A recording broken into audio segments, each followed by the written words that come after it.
आज़ादी मुबारक अगर महसूस हो। मोहतरम हजरात, सीधी बड़ी खबर आपके सामने। सऊदी अरब के अंदर हूथीज ने तबाही मचाई है। जी हाँ, सऊदी अरब के जज़दान में सऊदी अरब का जो ऑयल रिफाइनरी था, हूथीज ने उस पर हमला किया और उसके बाद जो तबाही मचाई है वो देखने लायक नहीं है, लेकिन मैं दिखाऊंगा, देखो।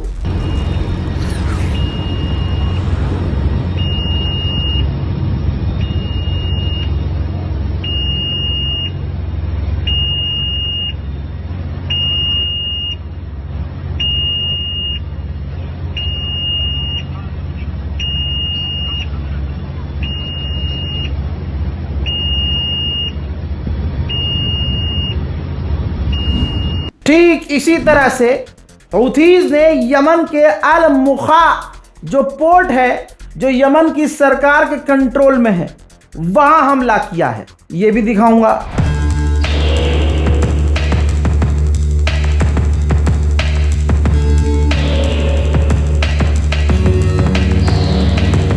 वहीं यमन की सरकार ने बताया है कि हमने हूथीज के 15 ड्रोन मार गिराए हैं। अमेरिका बार बार ईरान पर इल्जाम लगा रहा था कि ईरान ने हूथीज को हथियार दिए हैं। ईरान ने साफ तौर से रिजेक्ट किया है कि यह सरासर झूठ है। हमने हूथी क्या, किसी को हथियार एक्सपोर्ट नहीं किए हैं। उधर मेरे दोस्तों, ईरान ने अमेरिका की नाक में दम कर दिया है। अमेरिका के एक और ड्रोन को मार गिराया है। कमेंट करना चाह रहे हो कि भाई स्पाइडरमैन आप ये कर रहे हो, वो कर। अरे भैया, मैं स्पाइडरमैन का फैन हूं ही नहीं। मैंने ये पहना इसलिए है कि भाई स्पाइडरमैन नई वाली जो आई है मत देखना, बहुत बेकार है, समझे। ये तो बस शौक में पहन लिया। मैं वो सुपर हीरोज का शौकीन हूं कि जो बचपन में अपने अम्मा अब्बा से जिद करके शक्तिमान के कपड़े लेके आ गया था। मैं शक्तिमान के, वो तो अम्मी ने लठ तब बजाया जब शक्तिमान के कपड़े पहन के मैं छत पे खड़ा हो गया। शक्तिमान, मैं कूदने वाला था, अम्मी ने लठ फेर दिया, भाई बच गया, वरना आज तो मैं खबर देने वाला कोई ना होता, कम से कम मैं तो ना होता। तो आज भी मुझे ऐसी गलतफहमी होती है कि कुछ सुपर हीरो के कपड़े पहन के क्या फीलिंग आती है, तो भाई बिल्कुल फीलिंग नहीं आती है। ऊपर से नई वाली स्पाइडरमैन मूवी जो आई है, बेकार भाई। ये शौक है भाई, और मैं आपके सामने कोई बन ठन के नहीं आता हूँ कि यार मैंने ये पहन रखा है तो मैं वीडियो नहीं बना पाऊँगा। आपको पता है नीचे जो है, हाँ, शॉर्ट्स पहन रखे हैं। तो मैं रैंडम जैसा होता हूँ आपके सामने आता हूँ, अपना काम करता हूँ। मेरा काम है खबर देना। खबर सुनिए, मजा करिए। उधर मेरे दोस्तों, यूएई ने कहा है कि हमारे 2 टैंकरों पर ईरान ने हमले किए हैं। अब मैं ये सोच रहा हूँ कि यूएई ने अंधा पैसा परसों ईरान भिजवाया, 2 टन सोना भिजवाया, इसके बाद भी ईरान बजा रहा है। अल्लाह सऊदी के बिन सलमान को हिदायत दे। हमें फालतू में नफरत थोड़ी है, आदमी काम ही ऐसे कर रहा है। हज़ात, सऊदी अरब शुरू से ही अमेरिका और इसराइल से मिला हुआ है। उसका सबूत ये देख लो। अमेरिकी फौज का सेंटकॉम का कमांडर, मिडिल ईस्ट का फौज का जो कमांडर है, उसने बिन सलमान से मुलाकात की है और इनके बीच खिचड़ी क्या पक रही है। ईरान के फायदे के लिए तो खिचड़ी नहीं पक रही होगी। तो आप समझ सकते हैं कि बिन सलमान कभी भी किसी दूसरे मुस्लिम देश को मजबूत होता हुआ नहीं देख सकता, और खुद की औकात नहीं है कि अमेरिका इसराइल से आंखें मिलाकर उनका विरोध कर सके। धीरे धीरे ये खुद अपने नैरेटिव बदलेंगे। जैसे डोनाल्ड ट्रंप कई चीज़ों पर अब चुप हो गया है, ऐसे ही ये देखिए, अमेरिका का एक ऑफिशियल टीवी चैनल पर बैठा हुआ डिबेट कर रहा था। पत्रकार ने सीधा सीधा पूछा कि क्या स्ट्रेट हॉर्मुज में आपका कंट्रोल है, आप सीधा जवाब दीजिएगा। इस पर थोड़ा सा घबराया ये बंदा अमेरिका का, और फिर इसने कहा कि हाँ बिल्कुल हमारा ही कब्जा है, लेकिन ईरान कुछ प्रॉब्लम क्रिएट स्ट्रेट हॉर्मुज में कर रहा है। अमेरिका की औकात और हिम्मत तो है नहीं कि ईरान से लड़ सके। लड़ के देख लिया उसने, औकात उसको अपनी पता चल गई। तो भाई अब ये अमेरिका के वित्त मंत्री हैं, ध्यान से देखिए, ये अमेरिका के वित्त मंत्री अब ऑनलाइन खेल रहे हैं भाई। अब ये कह रहे हैं कि आने वाले टाइम में हम ईरान को और प्रेशराइज करने वाले हैं, ईरान पर और प्रेशर डालने वाले हैं। आने वाले समय में ईरान पूरी तरह से आइसोलेट हो जाएगा और दुनिया देखेगी कि इतिहास में सबसे ज़्यादा इकोनॉमी प्रेशर ईरान पर हमने बनाया है। डोनाल्ड ट्रंप का अमेरिका में ही विरोध क्यों हो रहा है? उसके घटियापन की वजह से। जैसे ये देखिए, डोनाल्ड ट्रंप ने इंटरव्यू के दौरान कहा, महिला पत्रकार ने पूछा कि जो अब्राहम लिंकन पर फौजी तैनात हैं, लंबे समय से तैनात हैं, उनके परिवारजनक काफ़ी परेशान हैं। तो इसने तुरंत जवाब दिया कि वो बिल्कुल परेशान नहीं है। और फिर ट्रंप ने और किलसाने की बात कहते हुए कह दिया कि अभी उनको ज़्यादा समय नहीं हुआ है। भाई, लगभग 9-10 महीने से एक जहाज़ समुद्र में अपने फौजियों को लेकर तैनात है। 9 महीना एक जगह अमेरिका के फौजी समुद्र के ऊपर बंद हैं, एक जहाज के अंदर, और गुलाबी सुअर कह रहा है कि नहीं मेरे बस में होता यहीं से जाल मार के तेरा मुंह को नोच लेता। उधर ईरान के पार्लियामेंट के अंदर फैसला हो गया है। फैसला ये हुआ है कि जी हाँ, हम दुश्मन के जहाज़ों को स्ट्रेट ऑफ हॉर्मुज़ से गुजरने नहीं देंगे। ईरान अमेरिका की इज्जत नोच रहा है।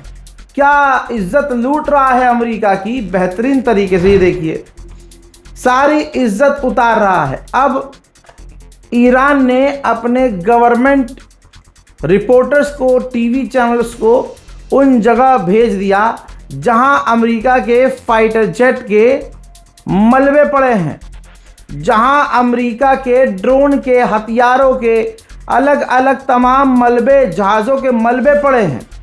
वहां कमांडर से इंटरव्यू लिया जा रहा है, अमेरिका के परखच्चों को दिखाया जा रहा है, उसकी मिसाइल के टुकड़ों को दिखाया जा रहा है। तो दोस्तों, अमेरिका की बची कुची जो राख है जले हुई की, उस राख के ऊपर मूत रहा है ईरान। रशिया के ऑफिशियल भी ईरान का खुलकर साथ दे रहे हैं। जरा इस ट्वीट को देख लीजिए। अमेरिका का जो उपराष्ट्रपति है जेडी वेंस, उसने कहा था हमारा मकसद है कि ईरान को न्यूक्लियर हासिल न करने देना और स्ट्रेट ऑफ हॉर्मुज़ को आज़ाद रखवाना। अब अमेरिकी ऑफिशियल उस बात को रीशेयर करते हुए कहते हैं कि ऐसा कैसे हो सकता है? आप ईरान की आज़ादी छीनते हो ईरान पर हमला करके, और ईरान से जंग लड़ते हो, और फिर उसके बाद इलाके में हॉर्मुज़ बंद हो जाता है, लेकिन तुम चाहते हो कि हॉर्मुज़ खुल जाए। तुम ज़बरदस्ती ईरान से जंग लड़ते हो और बाद में तुम चाहते हो कि तुम्हारा जो नुकसान हुआ है इस जंग की वजह से वो भी लोगों को पता ना चले। ऐसा नहीं हो सकता। उधर डोनाल्ड ट्रंप एक सीढ़ी और नीचे आया है। आप सभी को मुबारक मेरे दोस्तों, मेरे मुसलमान भाइयों। भाई, डोनाल्ड ट्रंप ने कहा है ईरान पर हम बड़ा हमला करेंगे, बड़ा हमला, इकोनॉमिकली बड़ा हमला करेंगे, लेकिन हम सेंसस लगाएंगे, बैन लगाएंगे, ईरान के बैंकों को बैन करेंगे। उसके अलावा लाला तुम कुछ कर भी नहीं सकते हो। ईरान का कश्म आइलैंड का ये विजुअल है भाई। तेल देखिए, ये काला काला हिस्सा आपको दिख रहा है ना, ये तेल रिस रहा है। जो टैंकरों पर हमला किया है अमेरिका ने, उनका तेल निकलकर, टैंकर का तेल निकलकर समुद्र में, ईरान के समुद्री इलाके के पानी में मिल चुका है। ईरान इसी का कंपनसेशन अमेरिका से मांग रहा है। अमेरिका जानबूझकर ये खेल रहा है। डोनाल्ड ट्रंप का मन जैसा करता है वैसा बयान देता है, ऊपर नीचे उसका जो है शेयर मार्केट होता है, उसका काम बन जाता है। वो खुद सट्टा खेल रहा है। अब दोस्तों, अमेरिका के राष्ट्रपति डोनाल्ड ट्रंप ने जिस हिसाब से धमकी दी है, उसके बाद ज़रा हॉर्मुज़ को देख लो आप, उल्टा ही हो गया है। हॉर्मुज़ में पहले भी ट्रैफिक कम था, लेकिन अब और ट्रैफिक कम हो गया है। ईरान के हॉर्मुज़ से गुजरने वालों की तादाद और कम हो गई है। आखिरकार जो कहा था वही हुआ। यूएई से अमेरिका ने अपने फाइटर जेट और टैंकर हटा लिए थे मैंने कहा था हम फिर भी अमेरिका पर भरोसा नहीं करेंगे। ये सैटेलाइट इमेज अब यूएई की है। यूएई के अंदर दोबारा से अमेरिका ने अपने बेस पर फाइटर जेट और टैंकर तैनात कर दिए हैं। पेंटागन, अमेरिका का जो पेंटागन है उसने बोइंग और आरटीएक्स, बोइंग वो जो बोइंग विमान जहाज पैसेंजर विमान बनाती है, आरटीएक्स भी इसी तरह की कंपनी है, इन दोनों कंपनियों से डील कर ली है कि आप हमारे लिए इंटरसेप्टर बनाएंगे, हथियार बनाएंगे। अब आज की तारीख में क्लियर हो चुका है कि बात सच्ची है, अमेरिका के हथियार खत्म हो चुके हैं और डोनाल्ड ट्रंप की पूरी लग चुकी है। हाथ पैर मारकर गुलाबी सूअर थक चुका है। रिपोर्ट यह है कि अब गुलाबी सूअर सिर्फ इंतजार कर रहा है कि ईरान की इकोनॉमी अपने आप कोलैप्स हो जाए। इसराइल के बेन गुरियन इंटरनेशनल एयरपोर्ट पर पहले 60 अमेरिका के टैंकर और जहाज खड़े थे। आज के दिन अब वो सब खत्म हो चुके हैं। लगभग अब सिर्फ 15 से 20 अमेरिका के टैंकर वहां तैनात हैं। बाकी सारे टैंकर अमेरिका ने निकलवा लिए हैं। वहीं ईरान ने कंफर्म किया है कि हमने अपने मुल्क के अंदर ही कई गद्दारों और कई आतंकवादियों को जो खतरनाक गतिविधि करने की परिस्थितियां बना रहे थे उनको गिरफ्तार किया है। ईरान ने पूरी तरह से अमेरिका और उनके साथियों को चड्डी उतार कर नंगा कर दिया है। कुछ निकला नहीं है, खाली है सब। उनका ज़मीर भी नहीं है और लुलू भी नहीं है। ये देखिए औकात है ये। एलन मस्क के बारे में मैं शुरू से बोल रहा हूँ कि ये हराम का जनाब बहुत हरामी है। उसने दिखाया कि इजराइल के ड्रोन के अंदर स्टार लिंक का डिवाइस लगा हुआ है और ईरानियन पत्रकार और कमांडर ने वो तमाम फुटेज, वो तमाम चीज़ें दिखाई हैं। तो आप समझ सकते हैं एलन मस्क कोई अच्छा और ईमानदार आदमी नहीं है। सुअरों के झुंड का सरदार है वो कमांडर। आगे की सुनिए। ईरान के सुप्रीम लीडर के एडवाइज़र ने कहा कि अगर हमारी शर्तें मानी नहीं गईं तो हम दुश्मन के इलाकों पर बड़ा हमला करेंगे। ये मुश्तबा खामनाई के नए वाले एडवाइज़र ने धमकी दी है। वहीं अमेरिका ने दावा किया है कि अब तक हम 62 जहाज़ों को ईरान के मोड़ चुके हैं। आज़ाद भारतीयों के लिए एक बड़ी खबर, हिंदुस्तानियों के लिए, ब्रिक्स का सम्मेलन नई दिल्ली में होने वाला है जिसमें शामिल ईरान भी होगा। ईरान के राष्ट्रपति पेज़ेश्कियान भी भारत आएंगे, मिलेंगे, जरूर मिलेंगे हम। ईरान के टॉप ऑफिशियल जिनका हॉर्मूज से लिंक है, कमांडर, टॉप ऑफिशियल्स, कनाडा ने उन पर पाबंदी लगाई है और पाबंदियों को बढ़ाया भी है। जिन पर पहले से पाबंदी लगी थी उन पर पाबंदी बढ़ाई है। कहा कि ये लोग स्ट्रेट ऑफ हॉर्मूज को बंद करने में सम्मिलित हैं। नेतन्याहू फ्रस्ट्रेट हो चुका है। नेतन्याहू के लिए सबसे बड़ा झटका मोमनीन ये है कि अब गुलाबी सुअर यानी कि डोनाल्ड ट्रंप चुनाव में, इसराइल में जो चुनाव होने वाला है उसमें नेतन्याहू को सपोर्ट नहीं कर रहा है डोनाल्ड ट्रंप। यमन में हौथीज ने अल मुक्का के इलाके में यमन की फौज पर हमला किया जिसमें 6 यमन के फौजी खत्म हो गए हैं। खबर ये भी निकल कर आ गई है कि ये सुअर का बीज इसराइल सीरिया पर भी हमला करने वाला था और बड़ा हमला।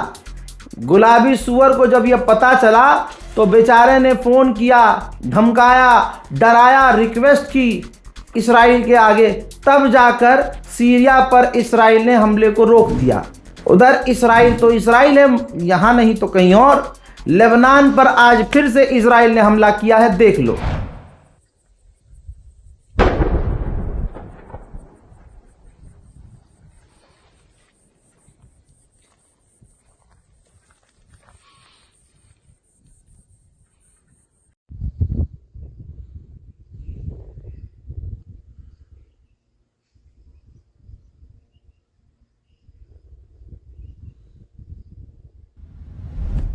इजराइल आज भी फिलिस्तीनियों और गाज़ा के लोगों को बाहर जाने नहीं दे रहा इलाज के लिए।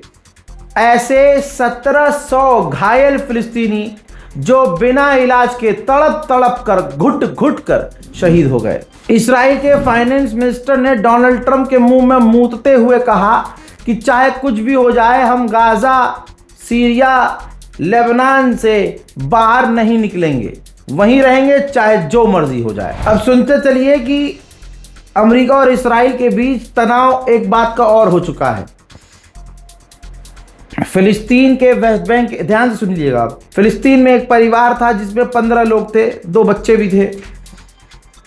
तो जो सेटलर्स हैं यहूदी, जरा सीसीटीवी फुटेज देखिए, वो उनके जमीन पर गए, उनको चारों तरफ से घेर लिया। ये यहूदी भी वहीं टेंट बनाकर रहते थे और भाई 24/7 उन्हें परेशान करते थे, पत्थर फेंकते थे, पत्थर से जो मुंडेर बना रखी थी उसे तोड़ रहे थे।